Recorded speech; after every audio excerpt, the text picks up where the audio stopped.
मित्रों, स्वागत है आपका आपके अपने चैनल स्टडी विद प्रदीप में। दोस्तों, हम लोगों ने पिछले वीडियो में 130 तक के महत्वपूर्ण प्रश्नों को पढ़ लिए थे। यहाँ पे हम लोग थैलोफाइटा से लेकर के एंजियोस्पर्म तक के महत्वपूर्ण प्रश्नों को डिस्कस कर रहे हैं, जिसमें से 130 प्रश्न हो गए। टोटल 187 प्रश्न हैं और इन प्रश्नों को आज हम लोग कंप्लीट करने वाले, यानी लगभग 40 से 45 प्रश्न आज की इस वीडियो में होने वाले हैं, जो आपके लिए महत्वपूर्ण है। इसके तुरंत बाद आपका साइटोलॉजी का प्रैक्टिस पेपर हम करवाएंगे आपको, जो आपके लिए महत्वपूर्ण होगा। फिर उसके तुरंत बाद हम लोग पादप के वर्गीकरण के उसमें आ जाएंगे, क्या कहते हैं, पादप का जो है मार्फोलॉजी के बारे में चर्चा करेंगे।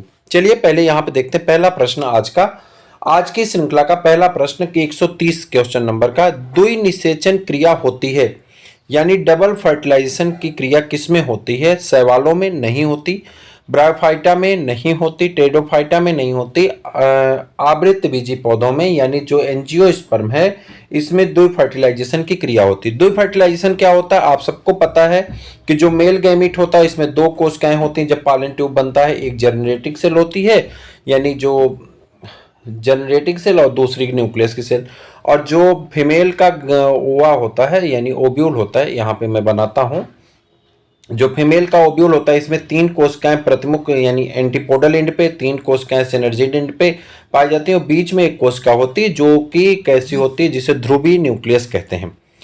आपको यह भी ज्ञात है कि ऐसे इस प्रकार के जो हमारे बीजांड होते हैं इन्हें हम लोग क्या कहते हैं? 7 केंद्र कोश की 8 केंद्र की अवस्था कहते हैं।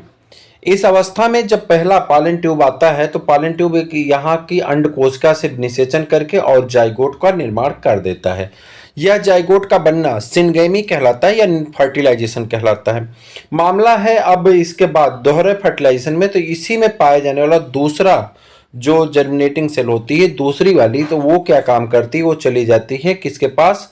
यहाँ पे पोलर ध्रुवीय न्यूक्लियस पर। तो यहाँ पे यन और यन, तो ये चूंकि दूसरी बार मिल रहे हैं इसीलिए इसे दोहरा निषेचन कहते हैं और इससे PEN का निर्माण होता है यानी प्राइमरी एंडोस्पर्म न्यूक्लियस का निर्माण होता है। इसका सबसे अच्छा उदाहरण आपका होता है नारियल का पानी। नारियल का जो पानी होता है वो प्राइमरी एंडोस्पर्म न्यूक्लियस ही होता है और ये पुष्पी पादपों में यह घटना देखी जाती है। तो सही आंसर है आपका आवृतबीजी। इसके बाद जब हम लोग जनन वाली फिजियोलॉजी स्टार्ट करेंगे तो फिजियोलॉजी में प्रकाश संश्लेषण पढ़ेंगे और जो है वहाँ पे वो श्वसन पढ़ेंगे, पादप में श्वसन पढ़ेंगे। तो ऐसे एक एक चैप्टर आगे बढ़ते जाएंगे। तो वहाँ पे जब आएगा आपका, तो वहाँ पे आपका आवृतबीजी में रिप्रोडक्शन आएगा, sexual reproduction in flowering plant. तो वहाँ पे हम आपको बताएंगे कि कैसे होता दोहरा निषेचन दोबारा से, ठीक है।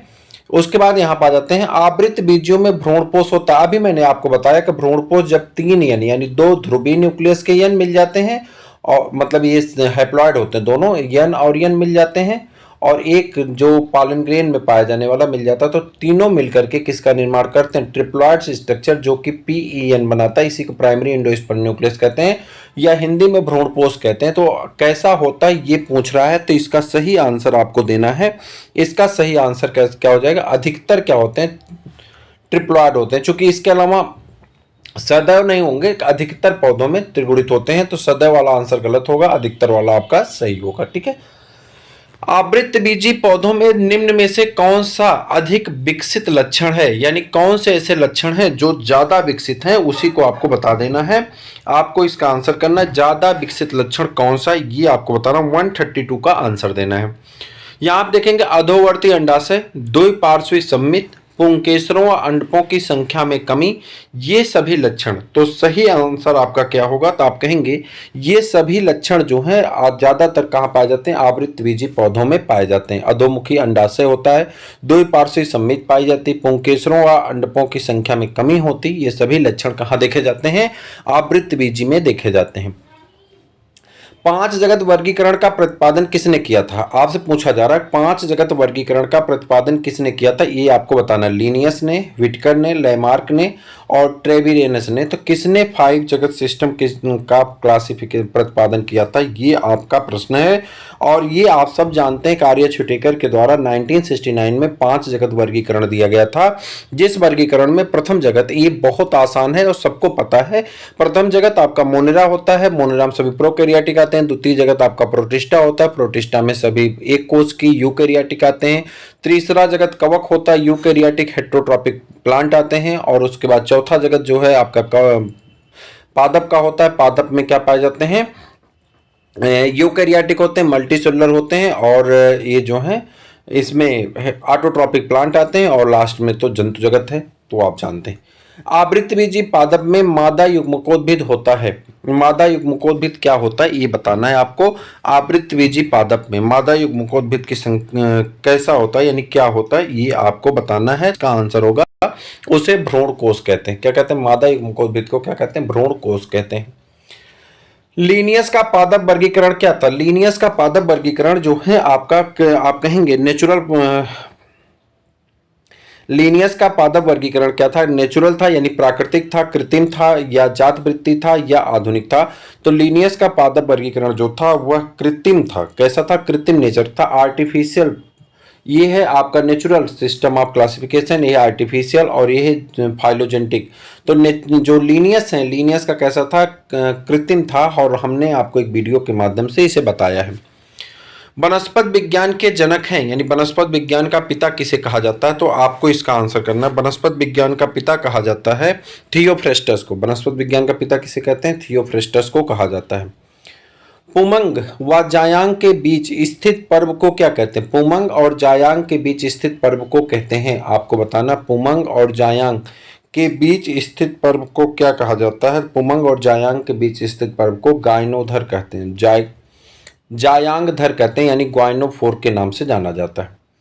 स्वपोषी युग्मकोद्भिद अवस्था पाई जाती है। स्वपोषी युग्मकोद्भिद अवस्था किसमें पाई जाती है, तो आप कहेंगे फर्न में। स्वपोषी युग्मकोद्भिद अवस्था किसमें पाई जाती है, फर्न में। आवृतबीजी पौधों में मादा युग्मकोद्भिद प्रायः होता है। आवृतबीजी पादपों में मादा युग्मकोद्भिद प्रायः होता है। मैं अभी आपको बताता, जो युग्मकोद्भिद होता है, गैमीटोफाइट होता है, उसमें यही स्थिति होती है।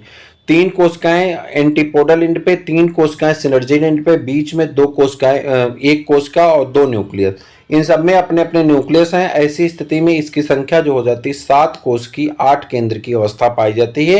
ये ज्यादातर पौधों में पाए जाते हैं। सही आंसर आपका ऑप्शन नंबर बी है। हमने नोट्स में इसके बारे में लिखवाया है कि कुछ ऐसी स्पीसीज होती है जिसमें इसकी अलग अलग अवस्था होती है। नोट्स में हमने आपको भेजा है, आपने पढ़ा भी होगा, हमने हाईलाइट भी किया है। आप कमेंट करके बताइएगा कि जैसे कुछ लोगों का जो है नोट्स आप पढ़ रहे हैं, तो उस नोट्स में चीजें जो हाईलाइट हैं मैं आपको बार बार बता दे रहा हूं कि भैया प्रश्न यहाँ से आते हैं, उसे आप एक बार देख लीजिएगा, दोबारा से पढ़ लीजिएगा, याद कर लीजिएगा। ठीक है, आगे बढ़ जाते हैं। कह रहा बीजाणु उद्भिद या युग्मकोद्भिद अवस्था स्वतंत्र होती है, यानी बीजाणु उद्भिद और युग्मकोद्भिद अवस्थाएं स्वतंत्र होती हैं। इसका आंसर आपको बताना 140 का टेरिडोफाइटा में, तो ये आपका सही आंसर है। पुष्प है एक, पुष्प क्या है, रूपांतरित मूल है, मॉडिफाइड रूट है, रूपांतरित प्रवर मॉडिफाइड शूट है, रूपांतरित पत्ती मॉडिफाइड लीफ है। पुष्प क्या है, तो आप कहेंगे पुष्प जो है रूपांतरित प्रवर है, यानी मॉडिफाइड शूट के रूप में जाना जाता है।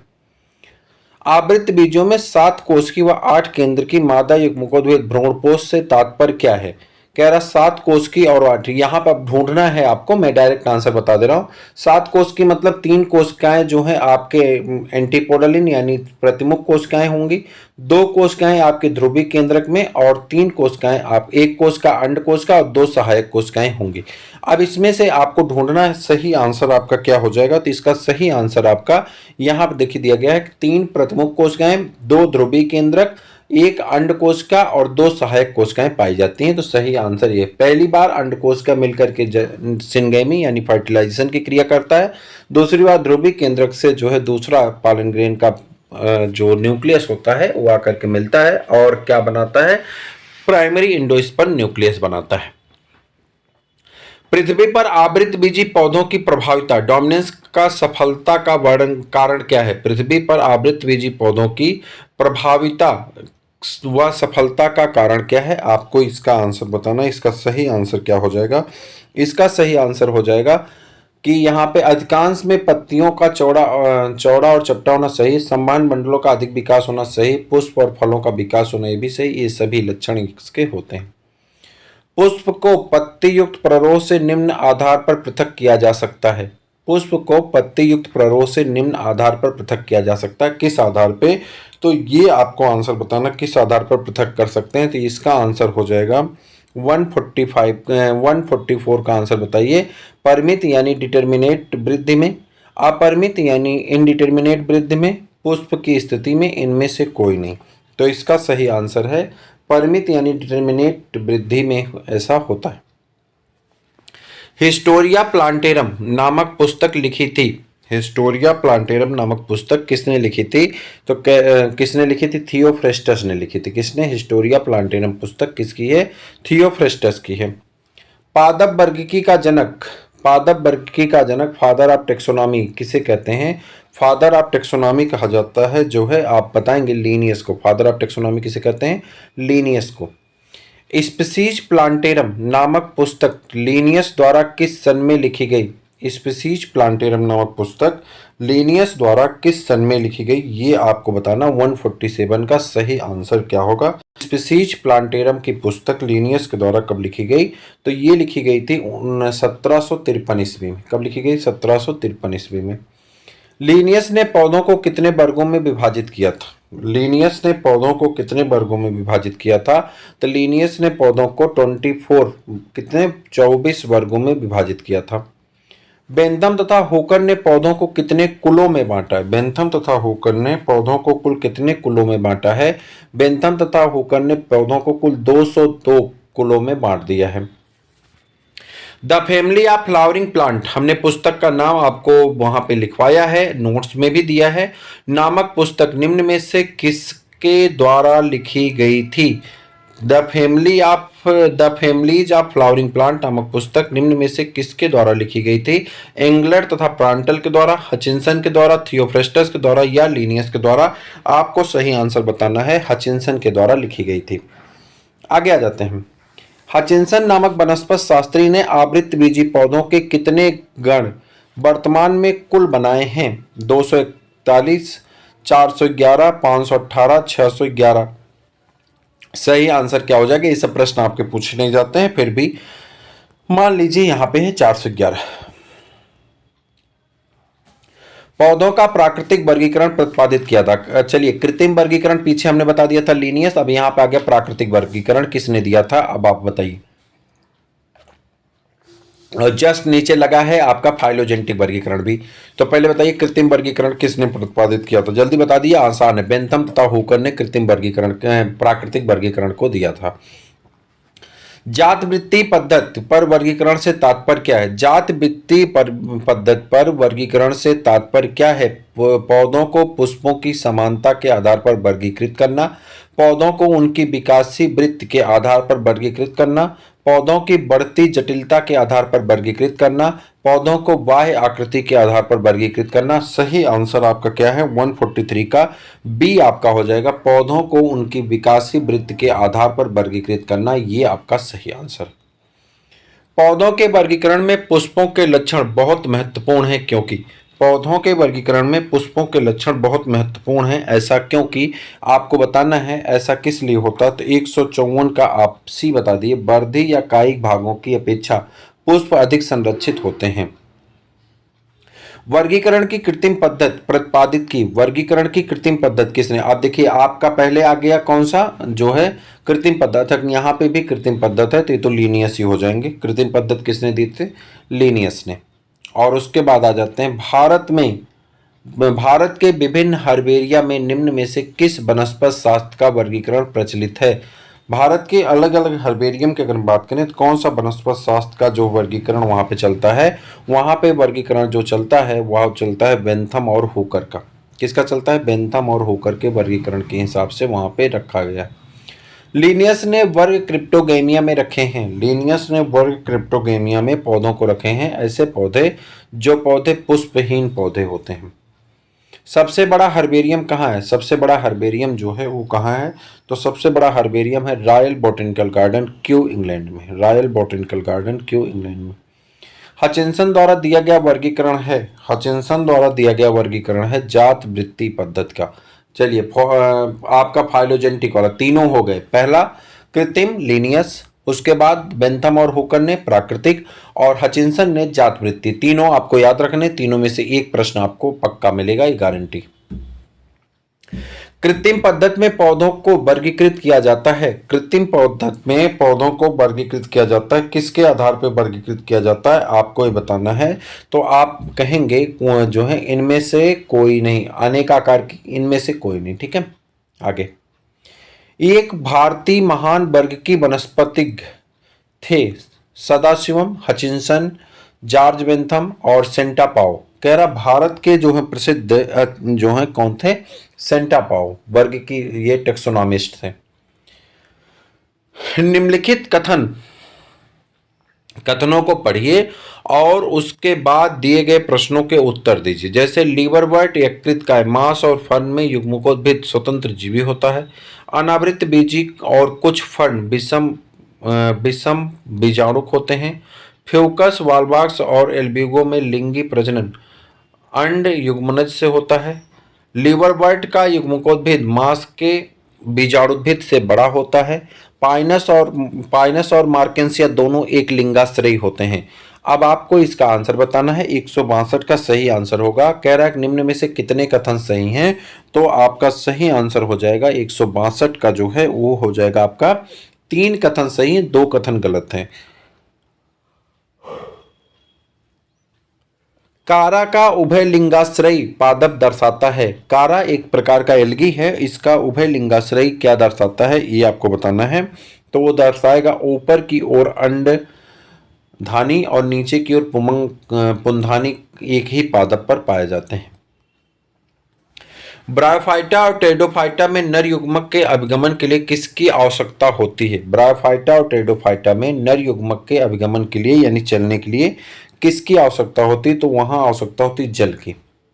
निम्नलिखित में से कौन सा कथन असत्य है? असत्य कथन का पहचान करना है। असत्य कथन कौन है? तो आप कहेंगे एल्जिन लाल शैवालों से तथा कैरागिगिन भूरे शैवालों से प्राप्त किया जाता है, ये असत्य है। बाकी लेमिनेरिया तथा सार्गासम खाद्य पदार्थ के रूप में प्रयुक्त किया जाता है, सही है। शैवाल और सन्निकट पर्यावरण में घुलित ऑक्सीजन के स्तर को बढ़ाते हैं, सही। अगार अगार जिलेडियम ग्रेसिलेरिया से प्राप्त किया जाता है, ये भी बात सही है। गलत का उत्तर गलत होगा, चूंकि असत्य पूछा था तो असत्य आपका ये है। उसके बाद युग्मनजी अर्धसूत्री विभाजन किसका विशिष्ट लक्षण होता है? युग्मनजी अर्धसूत्री विभाजन जो है ये क्लेमाइडोमोनास का विशिष्ट लक्षण है। निवही शैवाल के पीछे कल भी प्रश्न आया था, निवही शैवाल का एक उदाहरण कौन सा होता है? वाल्वाक्स आपका होता है, कल भी यह प्रश्न आपके सामने आया था। गलत जोड़े को पहचानिए। पाइनस एक लिंगाश्रयी, साइकस एक लिंगी कह रहा है। उसके बाद यहाँ पे साल्विनिया विषम बीजाणुक और इक्विसिटम सम बीजाणुक। इसमें आपको बताना है कि सही आंसर कौन सा है। तो यहाँ पे जो है गलत जोड़े को चयन करना। पाइनस जो है एक लिंगाश्रयी नहीं होते हैं, बाकी सभी सही। द्वि निषेचन किसके द्वारा प्रदर्शित किया जाता है? द्वि निषेचन जो है अभी आप पहला ही प्रश्न ये बताते हैं कि आवृत्त बीजियों के द्वारा दिखाया जाता है। उसके बाद एक्टोकार्पस और फ्यूकस के जीवन चक्र क्रमशः होते हैं। एक्टोकार्पस तथा फ्यूकस के जीवन चक्र क्रमशः अगुणित, दुगुणित और दुगुणित होते हैं। नीचे दिए गए 5 कथनों को पढ़िए और उसमें पूछे गए प्रश्न का उत्तर दीजिए। कह रहा है इक्विसिटम में मादा युग्मकोद्भिद जनन युग्मकोद्भिद पर बना होता है। जिंगो में नर युग्मकोद्भिद स्वतंत्र नहीं होता है। रिक्सिया और का बीजाणुद्भिद पॉलीट्राइकम के बीजाणुद्भिद की तुलना में अधिक विकसित होता है। वाल्बाक्स में लैंगिक प्रजनन समयुग्मकी होता है। स्लाइम मोल्ड्स के जीवाणुओं में कोशिका भित्ति नहीं होती है। अब आपको बताना किसमें कौन सा सही है कौन सा गलत है, कितने सही हैं कितने गलत हैं। आपको बताना कितने सही हैं। तो एक कितने सही हैं? एक सही है, बाकी सब के सब क्या है? गलत है। एक आवृतबीजी पादप में कार्यशील गुण बीजाणु से क्या विकसित होता है? एक आवृतबीजी पादप में कार्यशील गुण बीजाणु से क्या विकसित होता है? बीजांड, भ्रूणपोष, भ्रूणकोश या भ्रूण। तो आपका सही आंसर हो जाएगा भ्रूणपोष, भ्रूणकोश। तो ऑप्शन सी। द्विनिषेचन की क्रिया होती है आवृतबीजियों में। निम्नलिखित में से कौन सा युग्म सुमेलित नहीं है? कौन सा युग्म सुमेलित नहीं है? गेमाधानी मार्केंसिया, द्विसाभिक जल बीजाणु भूरे शैवाल, एक कशाभिक युग्मक पॉलीसिफोनिया, एक कोश की जीव क्लोरेला। तो यहाँ पे सही आंसर हो जाएगा एक कशाभिक युग्म पॉलीसिफोनिया। निम्नलिखित में से कौन सा कथन सही है? हार्स्टेल अनावृतबीजी है, सिलेजनेला विषम बीजाणुक है, जबकि साल्विनिया समबीजाणुक है।